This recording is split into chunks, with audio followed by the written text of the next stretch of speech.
matter, namely contempt of court, for which the IG Usman has been sentenced. Now, I think we need to understand, public office holders need to understand that government is a continuum.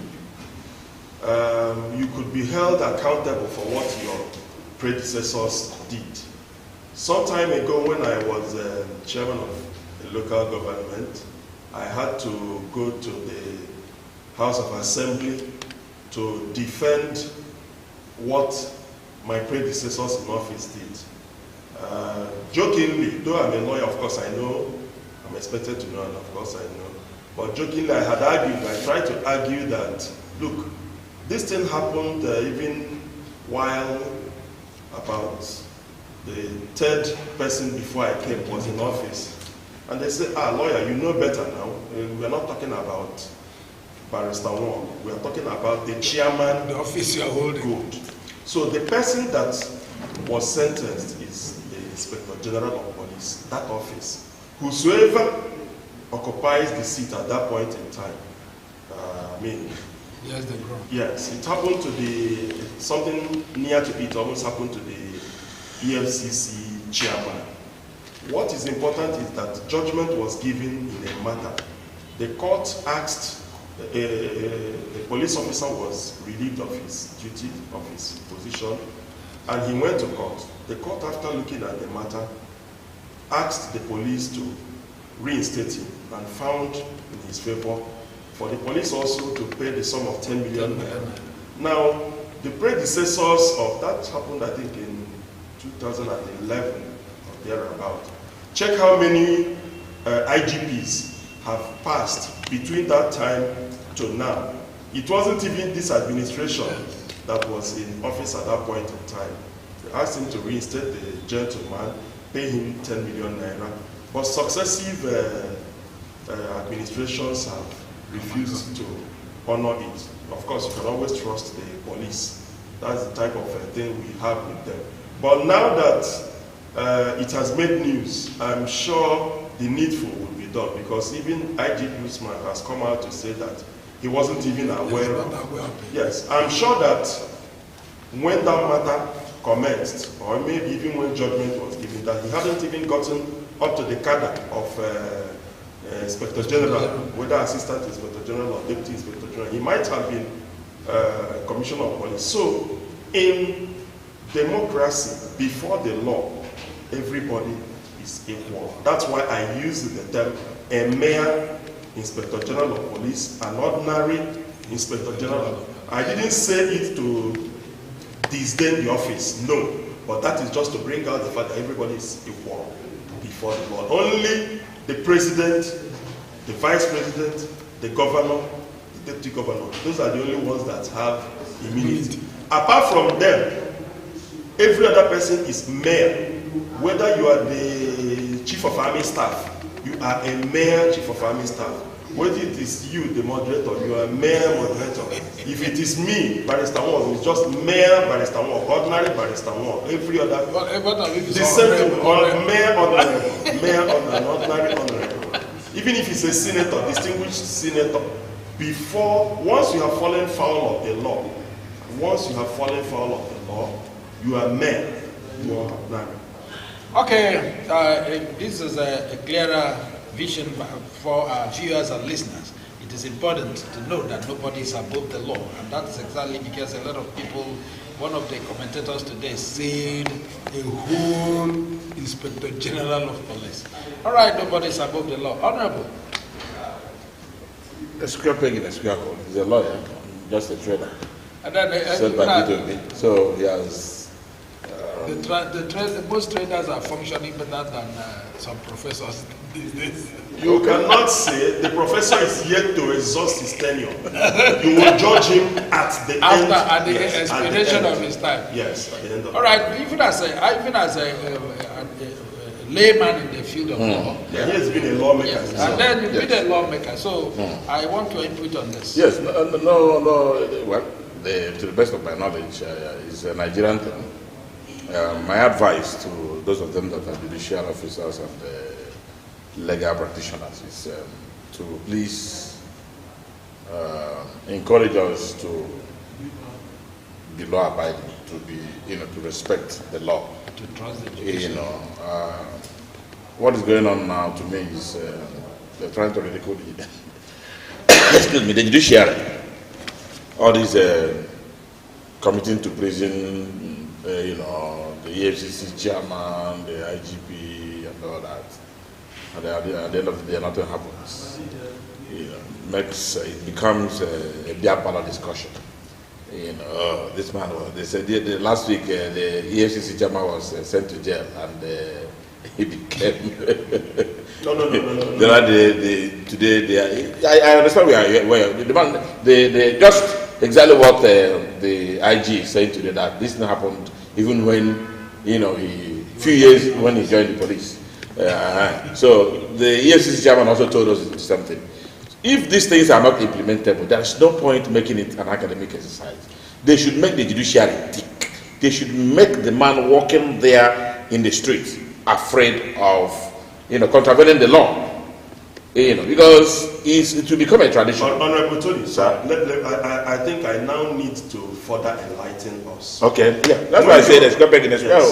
When you're dealing with what you call contempt ex facie query, that is outside the confines of the court, not in the face of the court, while the court is sitting, which is in facie query. This one is ex facie query. That is one of the ways the judgments of the courts are enforced. When a court gives a judgment and orders you to do a particular thing, for the period you fail to do it, you are said to be in contempt. And the court will go further. It's not just the will of the court to punish just like that for the sake of punishment. If you had read the judgment of the court, it was clear. The IGP is to be committed to prison for a term of 3 months, or until he purges himself of the contempt, which simply means fulfill that obligation imposed on you by the judgment. Okay. So if he imposes it this morning, he will not go to jail. That was also what happened in the case of the EFCC chairman. Not because they were not aware. No. If he acts on the previous judgment, just obey the judgment. The same thing goes for every other. It happens even here in Aba. Sometimes the motor unions will come, they will have their matter. We wouldn't hear about it while the matter is in court until judgment is given. Nobody even hears. When the other party, usually the person called the judgment creditor, now brings an application to the court for committal to prison, he initiates it by filing what you call forms 48 and 49. When that has been done, the court goes through a little hearing to check whether that allegation is true, and then goes ahead to make that pronouncement, commits that person to prison until you purge yourself. So if maybe when the order has been served on you or on becoming aware of it, between where you got to know about it and the court, while on the way along Pound Road, you fulfill that obligation. You're free? Yes. Okay. So nobody, yes, it's not as if the court is embarking on an academic. No, that's not true. Okay, I was so you can see why I said I'm just a trader, and then I was actually coming to that because a lot of people want to do, assuming he purges himself of that order. I expect that he will do that first thing this morning. Okay. Because he has already announced that he's already a prisoner. If he fails to do, if for the period he continues to remain in default, because the court went the extra mile and says, okay, 3 months, and after that, the period will continue to be elongated. Can he be seen, in the face of law, can he be seen as an ex-convict? No. Okay. No. It is not Usman. Okay. The office. It's the office. Okay. So assuming Usman ends his tenure today, and someone comes and the Honorable Tony is appointed Inspector General of Police, you would now go to prison for that. That's interesting. All right, let us look at this. The APC Director for Publicity, Bala Ibrahim, has exonerated the Buhari APC-led government of the 133 million people, representing 63% of Nigerians who are dimensionally poor, but blamed it on PDP. Multidimensional. Multidimensional, yes, but blamed it on PDP. He said the administration. When is this blame game going to stop, for goodness sake? When is this blame game going to stop? Why are they shifting this whole thing? You know, they made the economy at a robust, condition. The best in Africa. By So 2015. So why are they saying none of this? By 2015, a bag of rice was 8,000 naira thereabout. Today it's 50 plus. By 2015, a liter of kerosene was about 40 naira or so. And they promised they're going to bring all of these things down, $1 to 1 naira. Today, where are we? $1 is overlooking 1,000 naira. So what are they saying? When Jonathan was there, the kind of corruption we are seeing today has never been there. An individual, an old man that is about close to a few years to retirement, is stealing the money he doesn't need. A primitive accumulation of wealth. That is what is going on today. No single person has been sent. Those that were sent to jail, at the end of the day, we are given presidential pardon. Why are they shifting this whole thing? Those imprisoned under PDP administration. Okay, good. We are set free. Have now been set free. What are they saying? The level of killing, the level of crime today in the country, a situation where a kidnapper will collect 100 million naira from an individual. And within a space of 3 months, they collected over 1 billion naira. And those monies are kept somewhere. And they are using telephones to make contacts to people. And nobody can trace those things. And tomorrow you will now blame it on Jonathan. Even what are you saying? Are we kidding? Are we to wait? Don't change currency. Extend the time. Let us bring out the money in the bush. And nobody said anything. Yes. And the leadership of Mietiala is known. Is it not high time Nigerians start talking? Can't we start talking? The president is their grand patron. The president of Nigeria is the grand patron of Mietiala at any given point in time. Yeah, it's true. He's a cow rear. The negotiator that was under the custody of DSS, when they took him to court, and the DSS man told them that the thing has been overtaken by events. Can you imagine that? And tomorrow you blame it on Jonathan. Like on you came, you saw this whole problem, and you told us you are coming to solve it. You are coming to face it head on. And you couldn't solve one. We are worse off today. Everything has skyrocketed. No, oh goodness me. Why are they doing this to us? Why can't they accept their mistakes and say, okay, we now want to bring up a solution? To Nigeria, just like one of their ministers. Yes. Even the wife of the president. Even the wife of the president. Okay, Council. On that note, you had it, and blaming it. And you are okay. Both of you are, and especially. I think Honorable Tony has captured it well. But there's no need flogging a dead horse. Nigerians know that this administration is highly irresponsible, never admitting of their crass failures and ineptitude.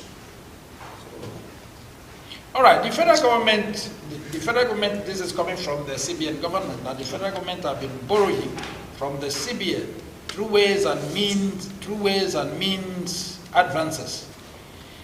The data obtained from the CBN indicated that the ways and means debt climbed from 17.5 trillion naira in December 2021 to 23.8 trillion naira in October 2022, which represents an increase of 6.3 trillion in 10 months. I want us to look at this amount and check how commensurate it is with the development in the country and also the level of inflation. Let's look at the performance of the CBN and the administration. We are talking about the APC-led federal government of today. The major revenue earner for the country is the NNPC. They generate funds and remit to the federation account. And this is monitored closely by the CBN because it is the revenue they generate that backs up the cash in circulation. Otherwise, it would be mere paper. The Naira note you have is mere paper if it does not have purchasing power. Then what do we have? Some days ago, I think yesterday or the day before yesterday, the CBN governor came out to remind us that NNPC had not remitted a kobo. I wouldn't remember how long ago it's been, but at least I am sure that throughout this year, NNPC has not remitted a kobo. Meanwhile, NNPC has spent billions to service tea drinking, salaries, PR. And oil exploration in the desert. No, that one, the funding of that one is entirely different. That one is a good development. It's a good development, and I will come to it. Interesting. We are talking about overhead as well as personnel cost. Just two items, overhead and personnel, not capital projects. And they have been collecting from other sources that the federal government borrowed from. They are supposed to be the ones carrying the economy of the nation, because ours is now an oil economy. NNPC is supposed to be carrying it. Whereas they have not generated anything. They are now even dipping hands into the ones we borrowed from China. And recall that China has said we will no longer lend to Nigeria. We have reached a state of insolvency. And that is what somebody will come to tell us, that it is the other administration that caused it. So that is what we are looking at today. The figures, I don't even know whether the figure is not even higher than what we are being given. We've exhausted local borrowing. We've exhausted foreign borrowing. Nobody wants to lend to Nigeria again, both internally and externally. And it is sad, my brethren, that even when we manage to get a borrowing source and we manage to secure some little funds as loan, we now use it to construct things in Niger and to buy vehicles for Niger. And we keep on dying here. A budget that we borrow to pay salaries. How can such a nation make progress? Okay, Honorable. Well, I am dumbfounded. The entire thing has crashed. The trillions you're talking about is just between 2021 and this year. Yes. That's yes. It. So the point is that just 1 year, 12 months. The point is, you don't put a square peg in a round hole.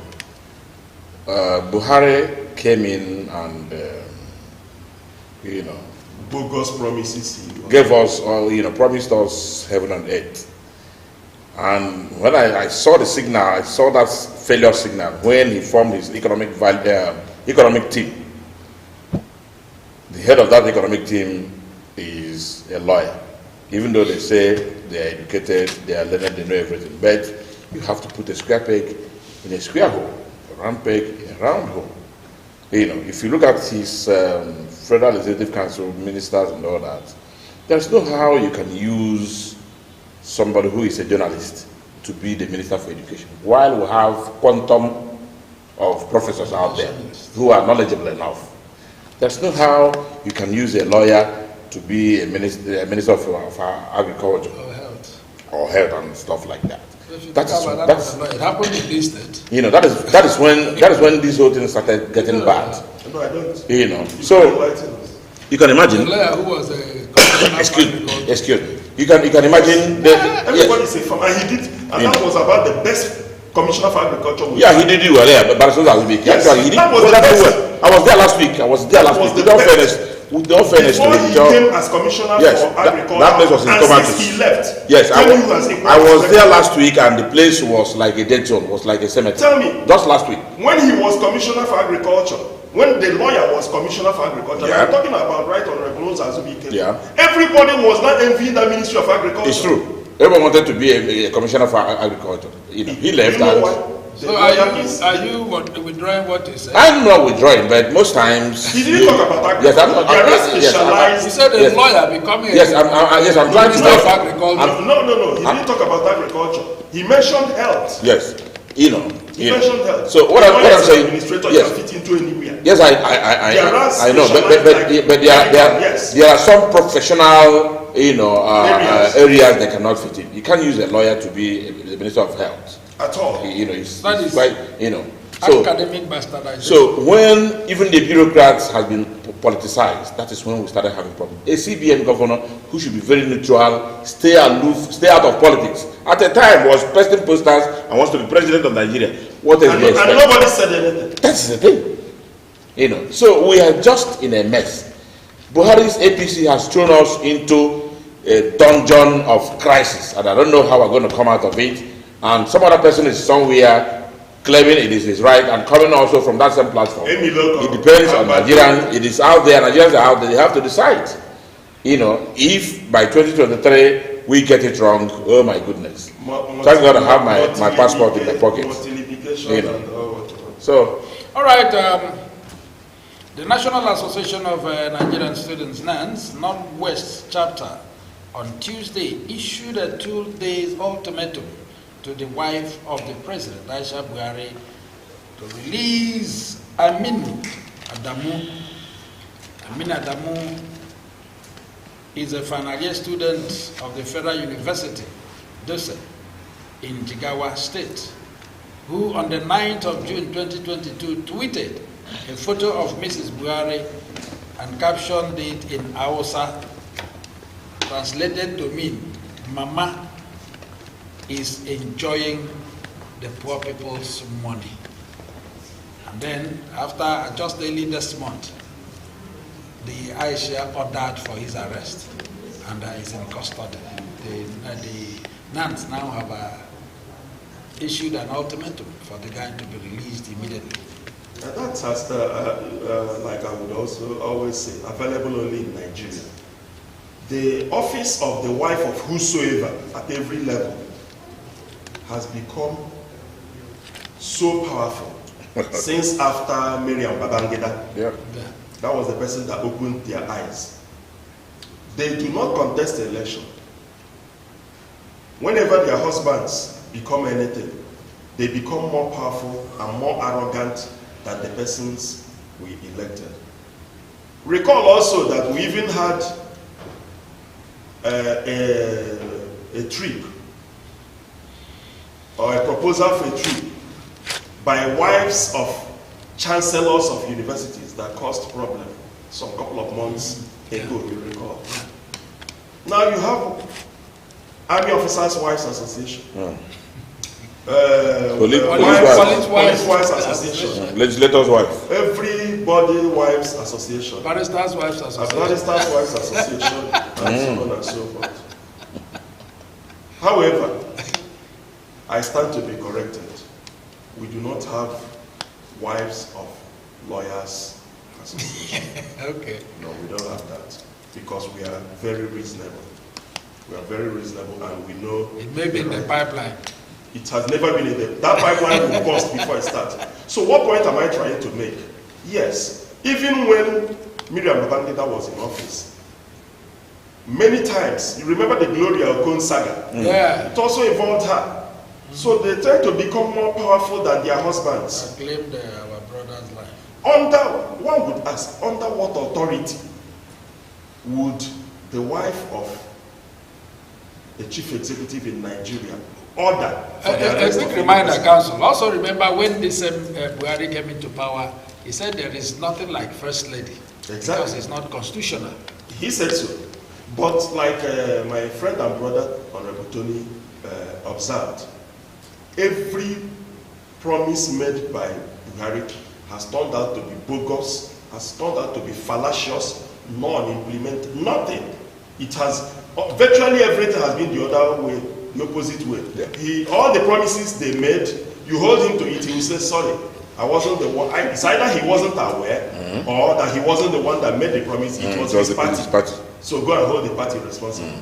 I would reduce the number of planes in the presidential fleet, nothing till today. So she does not have that right. I would also expect some human rights groups, maybe Sarah and others, to equally go to court and test the constitutionality of the actions of the wife of the president. Just that maybe by the time the chiefs are down, somebody will have to take a fall for it, because it will go back to the police. And they will simply tell you, she didn't order us to do it. What happened was that a complaint was made, and then we decided to investigate. We decided to investigate by inviting the young man. And we are still investigating. And we're still investigation continues. She does not, for the records, under our law, there is no law known to me that established that office. There is no law known to me that gives her that power or right to direct anything to be done, except within the confines of where they are living, domestic. She can direct her husband the way. In the other room. That's in the other room. She's always at liberty to direct the husband in the other room. When he comes out, he can now direct the nation. All right, Honorable Tony, let us also look at the weight of the statement made by these finalists of Federal University.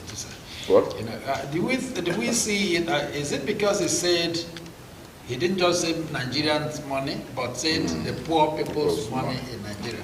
Maybe that is what aggravated. What I want to say is that the first lady, as he's addressed today, when Buhari was elected in 2015, I watched her on one of the national TVs where she said, nobody should address me as a first lady. Call me wife of the president. That's what I've been calling her. There is very also possible that the woman may not be aware of what happened. This overzealous, like her husband, but, who never seems to be aware of it. To be very sincere, you've been in the system. From these overzealous boys who would like madam to see that they are working, and they are just facing the exit door. So trying to do one or two things to impress her so that they will do the last gathering before she must be impressed. That means she must know about it. So let me tell you that what the young man said, the woman getting fat, she's not getting any younger. Those of us that are getting fat today is not because of what I drink is just water. I drink water all day, and I'm told that water can also make you fat. Don't defend her. So, what are you doing? You're getting fat on water. Yes. You're telling us that you're getting fat on water. So because these guys, the APC government has also always told us, Femi Adesina and Garuba has always told us that they're doing presidency. Yeah, the president, not the president. Yes, Lai Mohammed, they've continued to tell us that Buhari has done wonderfully well. Even Ojigalo, the senator here, told us that Buhari has done marvelously, wonderfully well. Dave Umahi told us that he's going to continue from where Buhari, from the good works of Buhari. That's why he gradually pulled out. And started, said that he also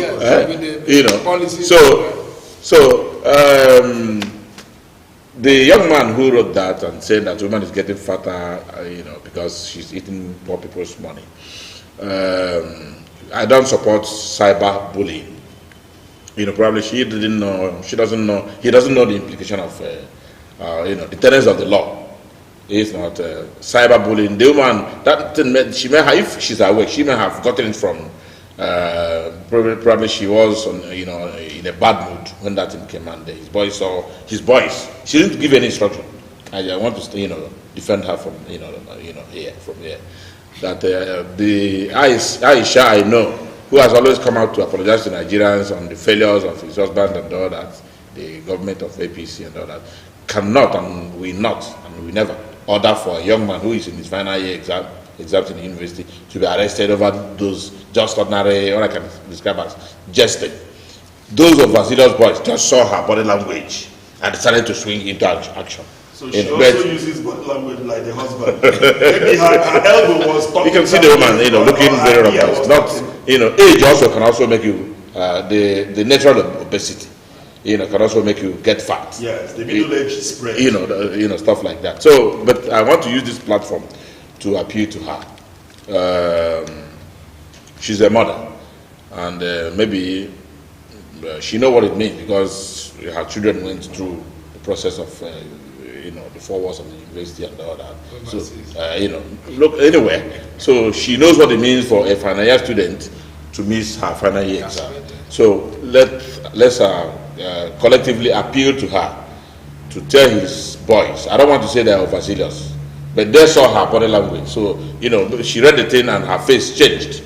And they said, what we have to do is to show Madam let us show Madam that we are working, so that she will do the last endorsement. This chair will have Her Excellency, she will take a second look at Her Excellency, please, we are appealing. Remember what I said, under our law, she does not have that right. Yes, she doesn't at all. But let her direct whosoever initiated it to please. To yes, trace. Because this guy can be one thing or the other tomorrow. You never can tell. Or any other person watching out there. She has herself creditably in the eyes of many Nigerians. She has come across all this while as somebody who has tried to identify, even with those poor masses, on her own. So please, we are begging. Our knees are on the ground. Please. No, my knees are not on the ground. Okay, my own is on the ground. Yes, I will appeal to her. You are a lawyer. You can start voting from here. Let her direct. But please, we are one of those poor people the young man was referring to. So please, Her Excellency. Honorable Tony. Don't I look poor? Yes, indeed. Even with the specs you are putting on, you look poor. Wonderful viewers. I'm glad you're there and you're still watching Living TV. We're going to go on a very short break. When we come back, Nigeria Today continues. And I'm sure Her Excellency, if we should borrow the word, though we've been made to understand, even ourselves said it when this administration commenced, all of us are saying temper justice with mercy. We'll be back in a jiffy. Don't go away.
Every little thing that goes wrong, we start to blame the government. We know everything that goes wrong because we are are part of the government. Let's save Nigeria, so Nigeria won't die. Which way Nigeria? Which way Nigeria? Tell me, which way to go? Which way to go? I love my fatherland. Oh yeah, I want to know. Which way Nigeria is turning to. Inefficiency and indiscipline is ruining the country now. Corruption here, there, and everywhere. Inflation is soaring high. Let's save Nigeria, so Nigeria won't die. Which way Nigeria? Which way Nigeria? Which way to go? Which way to go? I love my fatherland. Oh, sure. I want to know. Yes, I want to know. Which way Nigeria is heading to. We made mistakes during the oil boom, not knowing that was our doom. Some people now have everything, while many have nothing. Let's save Nigeria, so Nigeria won't fall. Which way Nigeria? Which way Nigeria? Which way to go? Which way to go? I love my fatherland. Oh yeah, I want to know. Yes, I want to know. Which way Nigeria is heading to. Green revolution is a reality. Let's give it a chance to grow. Let's join our hands to farm the land so we can have enough food to show.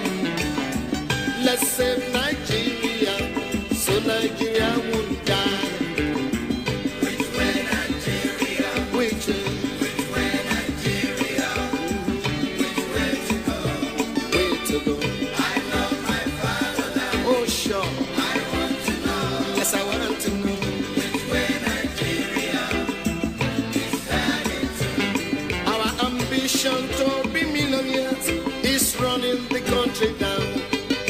We all want to be millionaires and to live in the air. Oh, let's save Nigeria, so Nigeria won't die.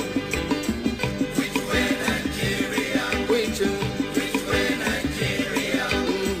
Which way to go? Which way to go? I love my fatherland. Oh yeah, I want to know. Yes, we want to know. Which way Nigeria is heading to. Remember that a simple step is the beginning of a million miles. Let's start right now to repeat ourselves so as to make the country smile. Let's save Nigeria, so Nigeria won't die. Which way Nigeria? Which way Nigeria?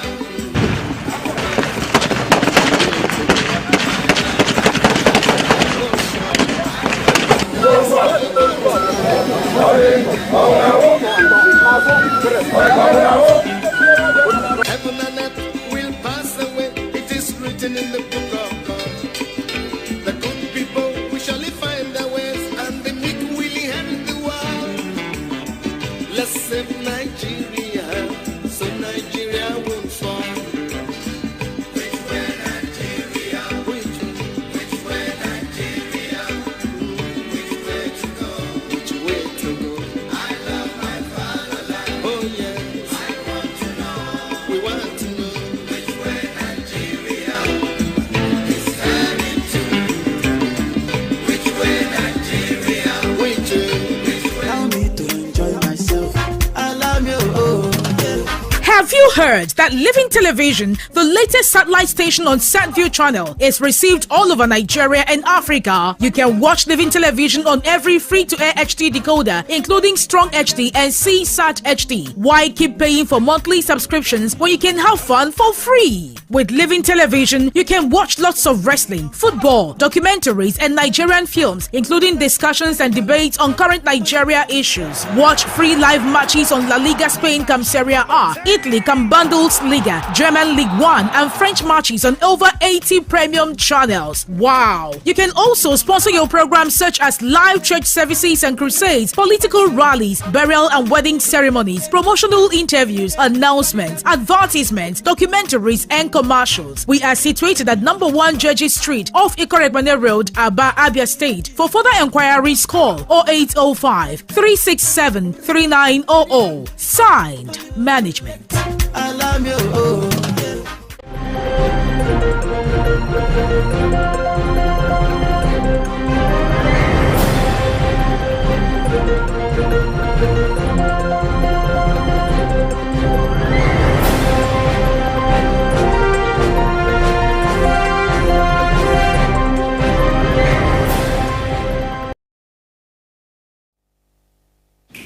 I'm glad you are still there and watching your favorite station, the Living TV. Nigeria Today continues. Today, owners of foreign registered private jets comprising of businessmen, leading commercial banks, and other rich Nigerians have dragged the federal government to court for that they are seeking a prevention from the government of overtaxing them to the tune of 30 billion naira.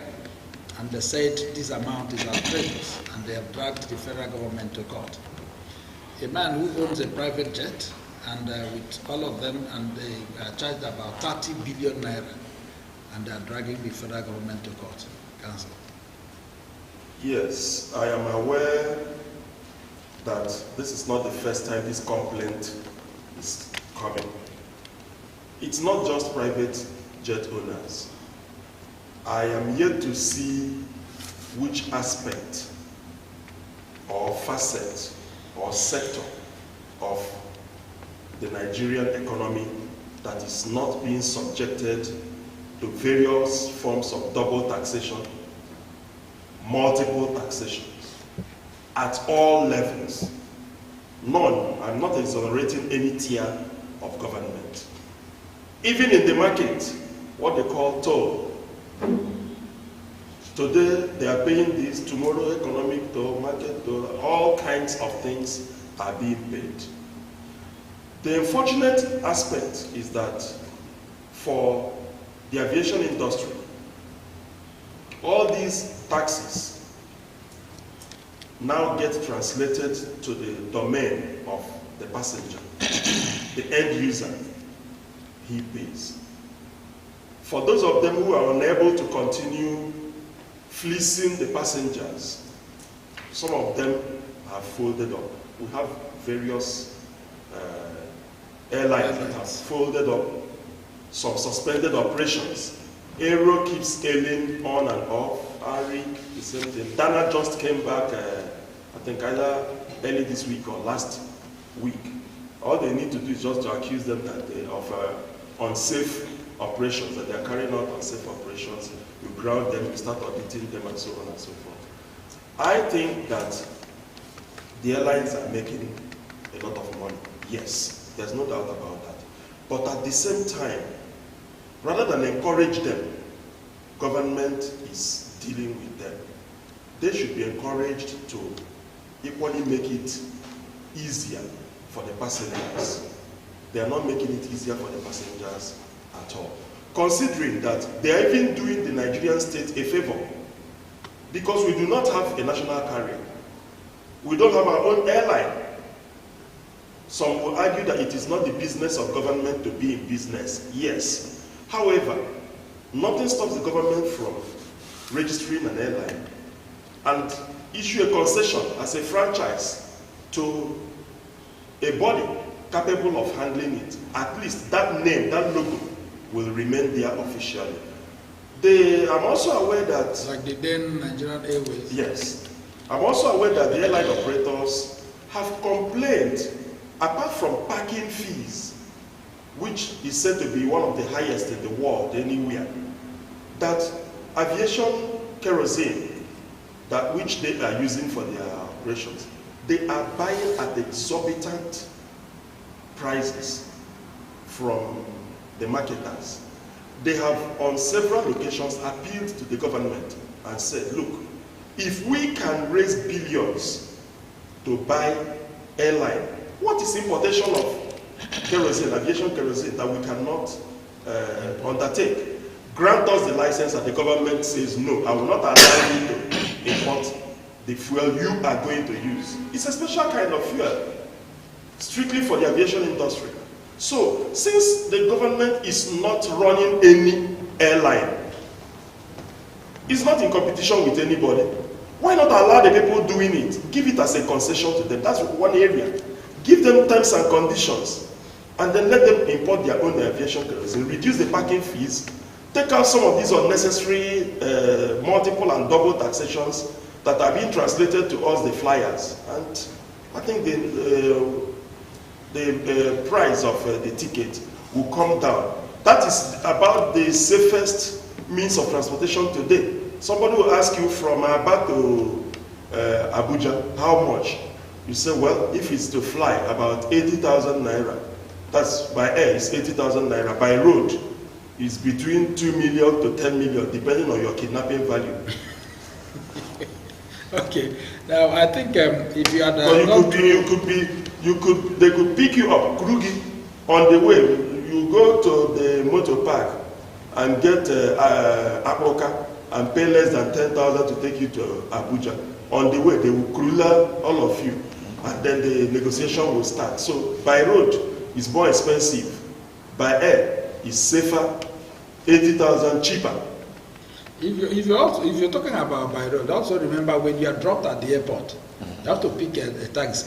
And between the Abuja airport and Abuja main town, it is safer than yes. Between here and Abuja. Nobody will cruiser you. No, yes, that's within the Abuja, because I know what I'm talking about. Because this one is faster, within 45 minutes. It's faster. But they can also take you from the private car between the airport and Abuja. Between Aba and Abuja, you will come across all kinds of dangerous failed portions of the road, in addition to extortion by toll gates masquerading as security checkpoints. These are toll gates. All right, Council, if you had looked at that write-up, if you had seen the write-up very well, they are talking about these private jets. And the argument is that if an individual can afford more than $1 billion naira to get a private jet, what is wrong in paying the tax that is due them? So is the government angry? Is the government jealous that people are affording private jets? They're only asking them to pay them. No, that's with due respect to whosoever may have voiced it. That is it's jealousy manifesting.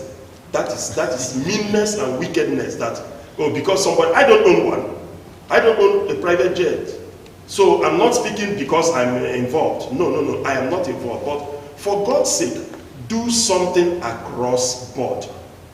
Do something across board. Do something that will accord with international best practices. That is all we are saying. And it's not only the private jets that they are tasking. They are also tasking the airline that we are using. The government does not have its own airline. And so government officials still use those commercial or private airlines that we use. And they will be there and keep quiet, and they will continue taxing them. Everybody will be suffering. Are we stifling the economy or trying to make it grow? All right, I know you're talking this way because you just flew in from Abuja about yesterday. Yes. And so the memory is still very fresh. All right, Honorable, you heard that. And then the federal government was considering the fact that individuals who could afford this private jet, what stops them? That not paying, the taxes, levied on them is more or less, setting the government speed. Well, it has been like that. Even in the Bible, nobody wants to pay tax. That was why Zacchaeus became everybody's enemy. So,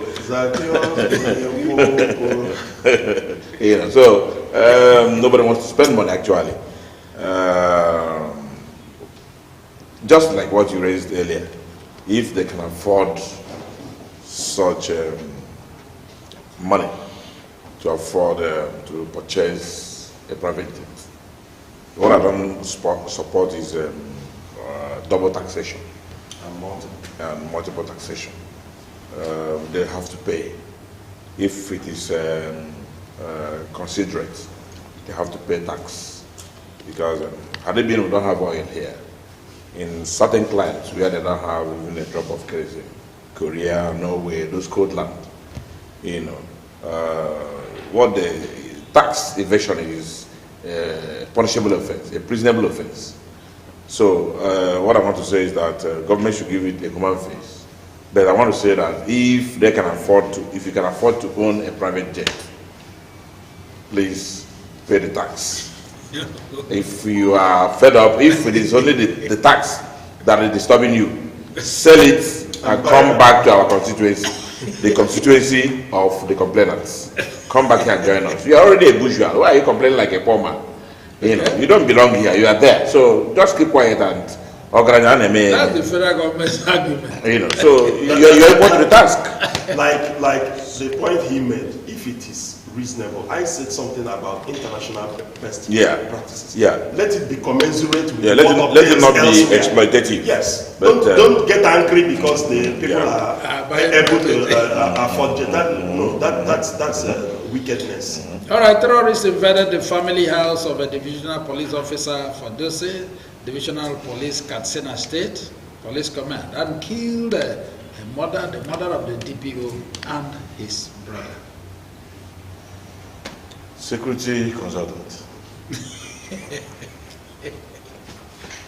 Though I've not come across this particular report, but it's sad. Somebody has lost her life. I've always approached it from the perspective that every life counts. Every life is important. Every life matters. It does not matter who is being killed. Once a life is taken extrajudicially, as a lawyer, I stand against it. If it is taken in the manner provided by the law, permitted by the law, allowed by the law, I'm okay with it. However, this would now be like one program we used to watch in those days, one of those, what do they call it, mini-series or what? The Rich Also Cry. Yes, The Rich Also Cry. Mariana, you remember? Yes, just the name of that particular program, The Rich Also Cry. A situation where the hunter becomes the hunted. What people don't even know is that security, those in the security industry are primary targets. Yeah. Because if the Bible tells us that when the strong man is awake, guarding his household and property, nobody can come there to do anything without first subduing him. So that's why even when you see convoys being attacked, what the hoodlums usually do is to first hit the escort, the security personnel. They would ensure that they eliminate them before they now carry the civilian, the unarmed principal or subject away. So security personnel are targets. We should also do well to whatever it is that has given rise to the insecurity we have in this nation. Whosoever it is his fault or her fault, let us try to address this problem. It is quite sad. I'm not happy that another Nigerian, she is just a statistic, just another life lost. Tomorrow we'll hear 50 killed in, is it Agadatu or where? 10 in Jos. Statistics. She has just joined them. It's so sad and painful. But I expect that the perpetrators will be brought to book and that the government should take steps to ensure that this thing is brought to an end. We are paying lip service to it. All right, because of our time, we're going to take just two little topics. One is the G5 governors are entertainers, says Ocean lawmaker Senator Francis Fadahunsi. He has said that the People's Democratic Party is not losing sleep. It's not losing sleep over the activities of the integrity group led by River State Governor. And no matter what happens, PDP led by Atiku Abubakar will take the day. Honorable. Well, that is when when you overprice yourself, you end up in what I can call the free zone side of the market. My party PDP is unfortunate that the leadership is getting it wrong. You stoop to conquer.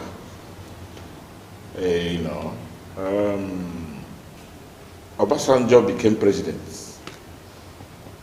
There are so many things he adopted. There are so many things he did. He went around this country. We were just elected councillors then. He came to Enugu to see us, to consult with us. And stooped, came down. So, if anybody would dismiss River State, Wike's River State, my own maternal home, with a wave of hand, and say this Wike that has done very well in my own maternal home, that has a lot of influence in River State, not just money influence, practical, he has performed.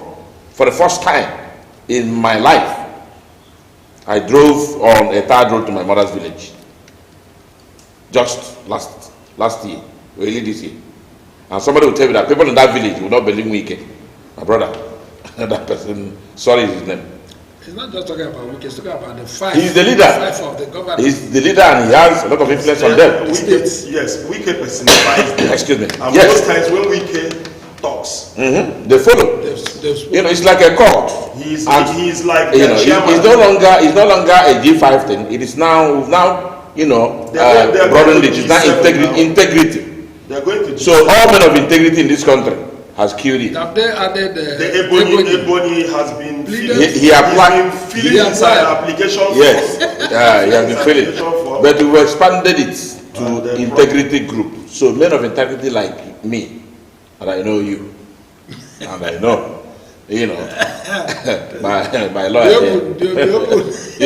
will definitely join and have sympathy. He's the campaign director of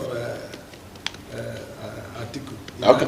I am the state coordinator of Nigerian professionals for Atiku. Okay. Can you imagine? So count him out. So I want to tell you that it's no longer a G5 thing. It is now a national issue. Those that have integrity, those that believe in equity, those that believe in fairness. Because I want to tell you that Atiku, who told us before now that he's a unifier, has not showcased anything to, get him there. So what the integrity group was saying is that let there be fairness, let's put it on the table and share it equitably. There's nothing wrong. You can't tell us that it was done in 1999, it was done in 2007, it must be done now. Like the APC, they are telling us about King Gibe and Abiola's Muslim ticket. That is over 30 years ago. I want to bring it to an ICT era. That was in analog era. That was a time when a liter of petrol was less than 5 naira. And today a liter of petrol is heading towards 400 naira. We want to compare the two. That was a time when a bag of rice was 800 naira. Today a bag of rice is 50,000 naira. And you want to compare the two. So that it happened during the time of Obasanjo and Yar'Adua that both chairman and the president were during the course of the election were all from the north, and later it was. Now we want to change it now. We want to change the narrative. You can't start to make the same old mistake and expect, So we have to set an example. If they disagree with the terms and conditions of the G5, the integrity group, I want to tell you that PDP Atiku goes nowhere. All right, Chancellor. Let me make some clarification. We are in politics. Even you, Mr. Moderator. We know that in politics, the basic principle is interest. You don't have permanent friends, you don't have permanent enemies, but you have permanent interest.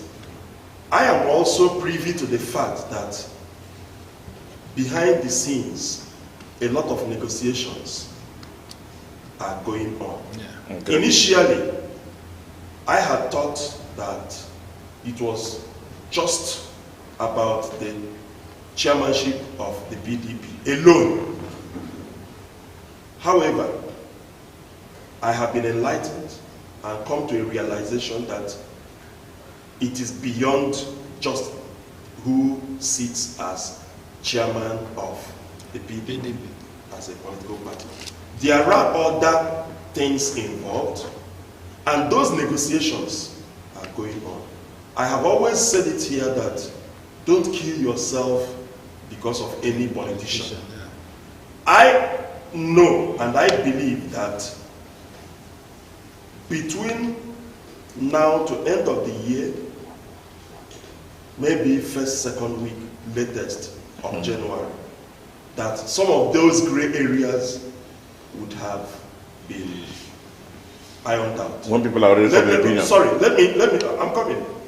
Something is highly instructive that despite what the G5 governors are doing, Governor Wike, for example, keeps reiterating the fact that he is not leaving PDP, not working against PDP, that he remains committed to the PDP. So people who cannot read between the lines might take the first posture and get the readings wrong. You don't just take one line. It's like a team.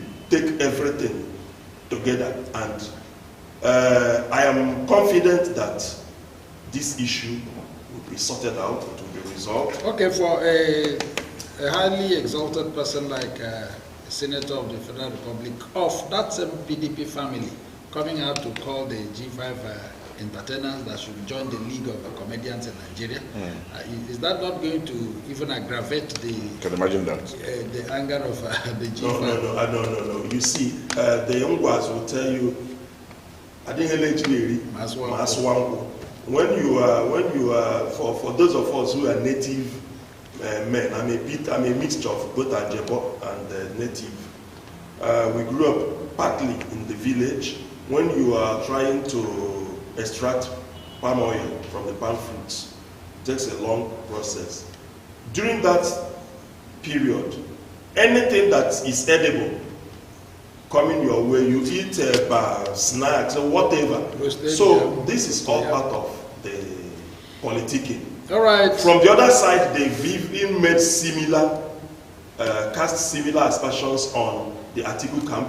Even Governor Tom took the presidential candidate of the PDP to the cleaners over his Fulani ancestry and so on.